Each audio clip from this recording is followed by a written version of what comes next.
13ஆம் நூற்றாண்டில வாழ்ந்த வைஷ்ணவ முனிவர் ஒருவர் மாதவாச்சாரியா அப்படிங்கிறவருடைய கனவுல வந்து சாமி சொல்லியிருக்காங்க. நான் வந்து மால்பேங்கிற கடல்ல அந்த ஒரு இடத்துல நான் இங்க இருக்கிறேன் அப்படின்னு சொன்னதுனால, அந்த கனவ வந்து ஞாபகப்படுத்தி அவர் வந்து அவரோட சிஷ்யர்கள கூட்டிட்டு போய் ஒரு இடத்துல தேடியிருக்காங்க.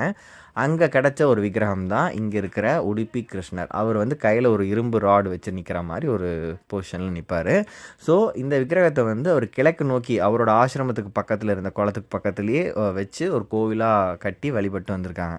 ஸோ அந்த சமயத்தில் கனகதாசா அப்படிங்கிற ஒரு செயிண்ட் முனிவர் வந்து சாமி கும்பிடலாம் அப்படின்னு வந்திருக்காங்க. ஆனால் அவருக்கு வந்து கோயிலுக்குள்ளே ஏதோ ஒரு காரணத்தினால் அனுமதிக்கப்படவில்லை. ஸோ அந்த சமயத்தில் அங்கேருந்து ஐயருங்க வந்து சாமி போய் பார்த்தா சாமி வந்து திரும்பி நின்றுருக்காரு. கிழக்கு பார்த்துட்டு இருந்தவர் மேற்கு பார்த்த மாதிரி நின்றுருக்காரு.